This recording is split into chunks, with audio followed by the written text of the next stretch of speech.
Punjab police के दागी officers ते मुलाजमां दी एक लिस्ट सामने आई है। ये लिस्ट विच जिहड़ी सूत्रों मुताबिक जानकारी मिली है, पंजाब पुलिस के सीनियर ते उच्च अहुदे वाले 12 अधिकारियों के नाम शामिल ने। इन्हां ते इल्जाम ने कि यह अंतरराष्ट्रीय जबरन वसूली यानी इंटरनेशनल एक्सटॉर्शन अते आपराधिक गिरोहां दे नाल कथित तौर ते संबंध रखदे सी, इहदा हिस्सा सी। न्यूज़ 18 दी एक्सक्लूसिव रिपोर्ट है जिस विच असीं तुहानूं सारे 12 दागी ऑफिसर्स दे चेहरे दिखा रहे हां। दसांगे कि किहड़े-किहड़े ऑफिसर किहड़े-किहड़े इल्जामां तहत कानूनी कार्रवाई दा सामना कर रहे ने या कर रहे सी। ये सारे ऑफिसर्स ने जिन्हां दे मोढियां ते स्टार लगे हुए ने या फिर लगे हुए सी, पर यही हुण कानूनी घेरे विच फस चुके ने। ਇਹ ਆਫਿਸਰਸ ਨੇ ਜਿਨ੍ਹਾਂ ਦੇ ਨਾਮ ਤਾਂ ਤੁਸੀਂ ਪਹਿਲੀ ਵੀ ਕਈ ਵਾਰ ਸੁਣੇ ਹੋਣਗੇ, ਪਰ ਵੱਡੀ ਗੱਲ ਇਹ ਹੈ ਕਿ ਇਹ ਸਾਰੇ ਕਥਿਤ ਤੌਰ ਤੇ criminal syndicate international extortion nexus ਦਾ ਹਿੱਸਾ ਵੀ ਹਨ। ਵੱਡੀ ਖਬਰ ਅਸੀਂ ਤੁਹਾਨੂੰ ਦੱਸ ਰਹੇ ਹਾਂ, ਐਕਸਕਲੂਸਿਵ ਜਾਣਕਾਰੀ ਹੈ, ਨਿਊਜ਼ 18 ਦੇ ਜ਼ਰੀਏ ਅਸੀਂ ਤੁਹਾਨੂੰ ਦੱਸ ਰਹੇ ਹਾਂ। 12 ਅਜਿਹੇ ਆਫਿਸਰਸ ਨੇ ਜਿਨ੍ਹਾਂ ਦੇ ਉੱਤੇ ਇਸ ਤਰ੍ਹਾਂ ਦੇ ਗੰਭੀਰ ਇਲਜ਼ਾਮ ਨੇ ਕਿ ਉਹ ਕ੍ਰਿਮੀਨਲ ਸਿੰਡੀਕੇਟ ਇੰਟਰਨੈਸ਼ਨਲ ਸਿੰਡੀਕੇਟ ਦਾ ਹਿੱਸਾ ਨੇ, ਐਕਸਟੋਰਸ਼ਨ ਨੈਕਸਸ ਦੇ ਵਿੱਚ ਇਹਨਾਂ ਦੇ ਤਾਰ ਜੁੜੇ ਹੋਏ ਨੇ। ਵੱਡੀ ਖਬਰ ਨਿਊਜ਼ 18 ਦੇ ਜ਼ਰੀਏ ਤੁਹਾਨੂੰ ਇੱਕ ਇੱਕ ਕਰਕੇ ਉਹ ਚਿਹਰੇ ਦਿਖਾ ਦਿੰਦੇ ਆ ਕਿ ਕਿਹੜੇ-ਕਿਹੜੇ ਆਫਿਸਰਸ ਨੇ, ਕੀ ਉਹਨਾਂ ਦੇ ਰੈਂਕ ਨੇ ਤੇ ਕਿਹੜੇ ਇਲਜ਼ਾਮ ਨੇ। ਪਹਿਲਾ ਨਾਮ ਪੰਜਾਬ ਪੁਲਿਸ ਦੀ ਖਾਕੀ ਤੇ ਦਾਗ ਲਗਾਉਣ ਵਾਲੇ ਪਹਿਲੇ ਨੰਬਰ ਤੇ ਗੁਰਿੰਦਰਜੀਤ ਸਿੰਘ ਨਾਗਰਾ ਤੁਹਾਨੂੰ ਤਸਵੀਰ ਦਿਖਾ ਰਹੇ ਹਾਂ, जो कि अमेरिका की खुफिया एजेंसी FBI की मोस्ट वांटेड लिस्ट में शामिल ने। नागरा ते इल्जाम है कि यह पुलिस ऑफिसर ने मर्डर ते एक केस विच अमेरिका विच रहिंदे परिवार तो लगभग 4 लाख अमेरिकन डॉलर तकरीबन 3 तो 4 करोड़ रुपए की 3.8 तो 4 करोड़ की जबरन वसूली की। इत्थों तक कि इसका कथित तौर पर link gangster Jaggu Bhagwanpuria gang नाल भी होने का इल्जाम है। तस्वीर नंबर 2 तुहानूं दिखाण जा रहे हैं। ये ऑफिसर तुहानूं दस दईए सस्पेंडिड DIG हरचरण सिंह भुल्लर, जिन्होंने CBI ने ट्रैप लगा के गिरफ्तार किया सीगा। तुसीं देखिया होएगा न्यूज़ 18 ते असीं पल पल इस खबर नूं रिपोर्ट कीता सी अते इस वेले जेल विच इह शख्स बंद है। इल्जाम ने कि कबाड़ दा काम करन वाले एक शख्स तो 8 लाख रुपए की रिश्वत लई सी। CBI दीयां छापेमारियां दौरान 5 करोड़ तो वध नकदी, सोना ते महंगियां जायदादां दे डॉक्यूमेंट्स बरामद होए सी। नंबर 3 ते तस्वीर तुहानूं दिखाण जा रहे हैं। बरखास्त AIG Rajjit Singh Hundal high court की SIT रिपोर्ट विच इस ऑफिसर ते संगठित नशा रैकेट चलाउण दे इल्जाम ने। नशा तस्करां नूं सुरक्षा देण, जबरदस्ती वसूली करन ते नशे दे पैसिਆਂ नाल संपत्ति इकट्ठी करन दे इल्जाम भी ने। नंबर 4 चेहरा देख लो, पछाण लो। बरखास्त इंस्पैक्टर इंद्रजीत सिंह दा भी नाम इस लिस्ट विच शुमार है। Special task force CIA unit का हिस्सा रहे ने। इल्जाम है कि इस पुलिस ऑफिसर ने नशे के झूठे केसेस विच कुछ लोगों को फसाया सी अते फिर उस केस विचों कड्ढण दे नाम ते रिश्वत लई सी। इसनूं AIG राजजीत सिंह का मुख्य साथी भी दस्सिया गया है। तस्वीर नंबर 5 नंबर ते बरखास्त DSP गुरशेर सिंह संधू का नाम आंदा है। जेल विच बंद गैंगस्टर लॉरेंस बिश्नोई का CIA खरड़ अंदर लाइव TV इंटरव्यू करवाउण दे मामले विच एक नौकरी तो हटाया गया सी।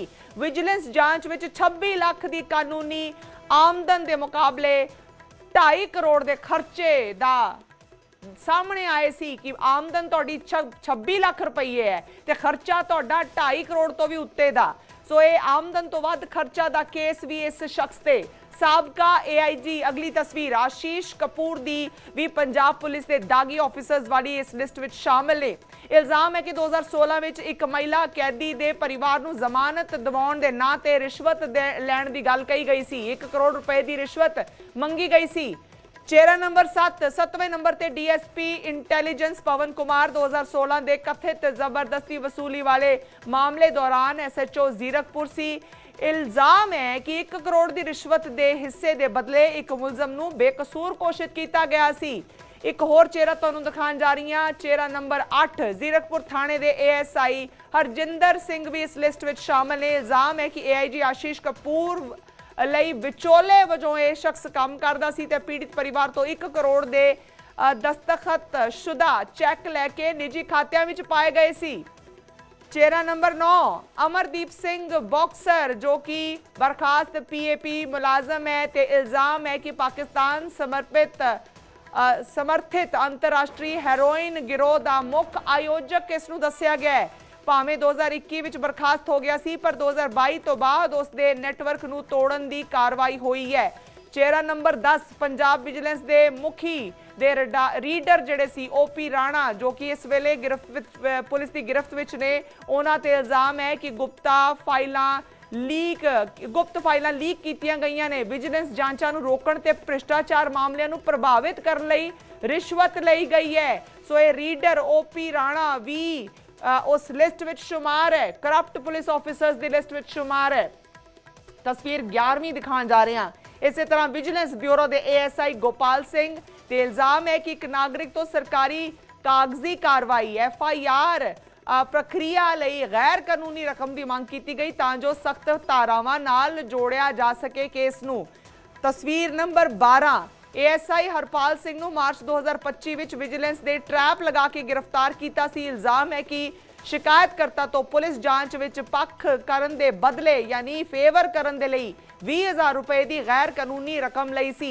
ਇਹ ਉਹ 12 ਨਾਮ ਨੇ ਜਿਹੜੇ ਇਸ ਕਥਿਤ ਲਿਸਟ ਦੇ ਵਿੱਚ ਆਏ ਨੇ ਜਿਹੜੇ ਕਿ ਬਾਹਰਲੇ ਦੇਸ਼ਾਂ ਦੇ ਨਾਲ ਮਿਲ ਕੇ ਕਥਿਤ ਨੈਕਸਸ ਚਲਾਉਂਦੇ ਸੀ, ਐਕਸਟੋਰਸ਼ਨ ਦਾ ਨੈਕਸਸ ਚਲਾਉਂਦੇ ਸੀ। इस खबर ते गलबात लई अपडेट लई मेरी सहयोगी सिमरन बब्बर मेरे नाल जुड़ रहे ने। सिमरन, बहुत वड्डा खुलासा है जिहड़ा इस लिस्ट ने कीता है। मैं समझना चाहांगी जिन्ना तुसी दस सको इसदा सोर्स की है, क्योंकि 12 पुलिस ऑफिसर पुराने ते नवे उन्हां दे नाम इस लिस्ट च शुमार ने इंटरनेशनल एक्सटॉर्शन नेक्सस विच। जी बिल्कुल, जिस तरीके से आपने एक एक कर जितने भी 12 पुलिस ऑफिसर्स हैं, इसमें हाई रैंक पुलिस ऑफिसर्स और lower rank police officers of Punjab police ये सब हैं। इस पूरी लिस्ट का उद्देश्य ये है कि इस लिस्ट के माध्यम से जो व्यूअर्स हैं वो ये समझे कि जो पंजाब पुलिस है उसके नामी ऐसे कितने सारे पुलिस ऑफिसर्स हैं जिनकी criminal syndicate, extortion, bribery, threatening, intimidation, इस तरीके के जो इल्जाम है वो लगे हैं और ऐसे तमाम केसेस सामने आए हैं पंजाब पुलिस के जो सीबीआई भी सॉल्व कर रही है। इसमें ऐसे तो 2 पुलिस ऑफिसर्स हैं, higher level rank police officers जो अब अब्सकॉन्डिंग है, मतलब भगौड़े हैं, उनका कोई अता पता नहीं है। पंजाब पुलिस अभी भी उनको ढूंढ रही है। बाकी जो 10 ऑफिसर्स हैं उनकी सीबीआई अभी पूरी जांच कर रही है। और अगर हम, जैसे आपने एक सवाल पूछा कि उनका सोर्स क्या है, पंजाब पुलिस की जो इन्वेस्टिगेशन है अपनी इंटरनल, वो पंजाब पुलिस की इन्वेस्टिगेशन में ये पूरे पुख्ता 12 के 12 ऐसे हायर लेवल ऑफिसर्स और लोअर लेवल ऑफिसर्स जो पंजाब पुलिस के डिफरेंट रेंज से आते हैं, चाहे वो डीआईजी हो, चाहे वो डीएसपी हो, चाहे वो कोई भी, अगर हम एएसपी की बात करें, किसी भी तरीके का लोअर लेवल ऑफिसर, बट जो क्रिमिनल चार्जेस हैं वो एक्सटॉर्शन और ब्राइबरी के हैं, चाहे केसेस ओवरसीज हो। और सबसे बड़ी एक जो इसमें इंक्वायरी में बात निकल के सामने आई है वो ये है कि गैंगस्टर्स के साथ किस तरीके से पंजाब पुलिस के जितने भी ऑफिसर्स हैं, क्या वो पंजाब की सरकार को नहीं पता कि किस तरीके से उनका गैंगस्टर्स के साथ एक सिंडिकेट चल रहा है? क्या पंजाब सरकार ने इस बात पे कोई संज्ञान नहीं लिया? और अगर हम इसकी बात करते हैं तो जो एलओपी हैं पंजाब विधानसभा में, प्रताप सिंह बाजवा, उन्होंने भी 0R में ये बात उठाई। उन्होंने भी ये कहा कि इस तरीके की ऐसे 12 नाम जब सामने आए हैं तो क्यों नहीं पंजाब सरकार इस बात के ऊपर पूरे तरीके से संज्ञान लेती है, क्यों नहीं वो पूरी एक रिपोर्ट देती है कि ऐसा कौन सा सिंडिकेट है जिसकी भनक पंजाब सरकार को अभी तक नहीं लगी है। और ये भनक वाली बात बहुत इंपॉर्टेंट है कि इतना बड़ा नेक्सस चल रहा था, इंटरनेशनली ये चला रहे थे और गैंगस्टर्स के साथ मिलकर पुलिस ऑफिसर्स जिन पे हमारी सुरक्षा की जिम्मेदारी है, लॉ एंड ऑर्डर की जिम्मेदारी है, वो जब मुलव्विस पाए गए। मैं आपसे समझना चाहूंगी क्या इस बात पर कोई खुलासा हो पाया कि ये इनका मोडस ऑपरेंडाई क्या रहता था, किस तरह से ये फंक्शन कर रहे थे? जी बिल्कुल, क्योंकि अभी जो इंक्वायरी है वो काफी बड़े पैमाने पे हमारी जितनी भी सेंट्रल एजेंसीज है, including ED, CBI, even to some extent NIA, ये सब इंक्वायरी में अपने अपने तर्क और अपने अपने लेवल से लगी पड़ी है। तो जब हम मॉडस ऑपरेंडी की बात करते हैं, पंजाब के स्टेट में पुलिस ऑफिसर्स के इस तरीके के नेक्सस को फाड़ने के लिए या नेक्सस से डिटेल्स निकालने के लिए जो अभी तक बातें सामने आई है कि जो गैंगस्टर के सिंडिकेट होते हैं, जो गैंगस्टर के साथ लगे हुए ग्रुप्स होते हैं, उनके साथ बहुत क्लोजली पंजाब पुलिस के जितने भी रेंज के ऑफिसर्स हैं, चाहे वो एएसआई हो, डीआईजी हो या डीएसपी हो, ये काम करते हैं। और उनके थ्रू, क्योंकि इंटिमिडेशन टैक्टिक होती है कि जिस तरीके से हम डरा सकते हैं और जो ऐसे विक्टिम्स हैं उनको हम टारगेट कर सकते हैं, और एक पुलिस और गैंगस्टर के एक ऐसा सिंडिकेट जिसको आप कहीं से भी लूपहोल में नहीं तोड़ पाए, उस लूपहोल से एक्सटॉर्शन होती है। तो ये कितने बड़े पैमाने का होगा कि यहां बैठे बैठे पंजाब के ऑफिसर्स वहां गैंगस्टर में इन्वॉल्व लॉरेंस बिश्नोई या गोल्डी बरार या और कोई जग्गी भगवानपुर या इस तरीके के नामों को जब वो साथ मिलकर चलाते हैं, तो क्या पंजाब सरकार को भनक नहीं लगती है, या पंजाब सरकार इस पूरी बात पे चुप्पी लेके बैठती है? ये एक बहुत बड़ा सवाल उठता है। और जिस तरीके से हम इन बात की पुष्टि कर पा रहे हैं, और हमने इसको बिल्कुल विद लिस्ट बताया है न्यूज़ 18 पे इधर पंजाब में, हम ये भी बता सकते हैं कि ये पॉलिटिकली बहुत ही सेंसिटिव मुद्दा बन चुका है। जो प्रताप बाजवा है, उन्होंने खुद असेंबली के अंदर ये लिस्ट को भी रखा है, और लिस्ट को रखने के बाद ये सवाल भी उठाया है, क्या पंजाब सरकार इस रिपोर्ट के ऊपर, इस लिस्ट के ऊपर अपनी एक रिपोर्ट फर्निश करेगी? क्या उसके ऊपर ये अपने कमेंट्स देगी जीरो आवर में कि किस तरीके से जो गैंगस्टर की एक नेक्सस है वो बिल्कुल भी पंजाब सरकार इग्नोर कर रही है? क्या पुलिस ऑफिशियल्स के ऊपर कोई भी स्क्रूटिनी नहीं है? क्या पुलिस ऑफिशियल्स जो पंजाब में हैं, जो पंजाब की रिस्पॉन्सिबिलिटी लॉ एंड ऑर्डर की भरपूर निभाते हैं, क्या वो सिर्फ और सिर्फ क्रिमिनली ब्राइबरी लेने के लिए, फिरौती की मांग करने के लिए, गैंग वॉर को बढ़ोतरी देने के लिए हैं? सिमरन, बहुत बड़े सवाल ये यकीनन ये रिपोर्ट खुलासा कर रही है कि क्या हमारा सारा सिस्टम अंदर से सड़ गल चुका है। इससे पहले भी जब ऑपरेशन हार्डबॉल हुआ, अमेरिका की तरफ से एक लिस्ट आई 32 मेरा ख्याल है, नंबर मैं गलत नहीं कह रही हूं, तो 32 क्रिमिनल्स की लिस्ट में एक पंजाब पुलिस का ऑफिसर भी शुमार था। जब वो लिस्ट सामने आई तब उस पर कार्रवाई की गई है। अब भी ये अपने आप में बहुत इंपॉर्टेंट है, ये दस्तावेज जो आप सामने रख रही हैं। अब देखना ये होगा कि सरकार इस पे क्या प्रतिक्रिया दिखाती है, क्योंकि इनमें कुछ ऑफिसर्स ऐसे हैं जो ऑलरेडी या तो टर्मिनेट किए जा चुके हैं, या सस्पेंडेड हैं, या ऑलरेडी कानून के शिकंजे में हैं।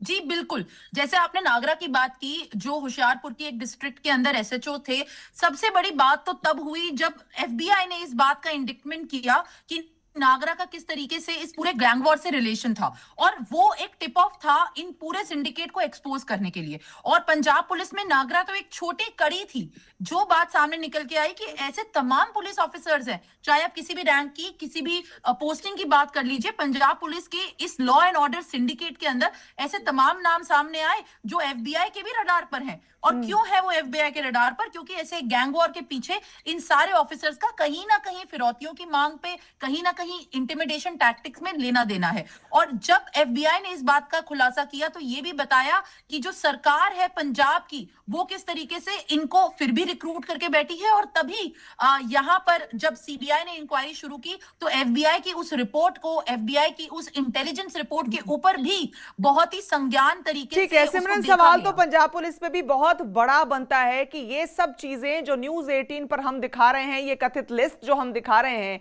ये क्या पुलिस को इनकी जानकारी नहीं थी? अगर नहीं थी तो इससे बड़ा इंटेलिजेंस फेलियर नहीं हो सकता है कि एक इंटरनेशनल सिंडिकेट चल रहा था।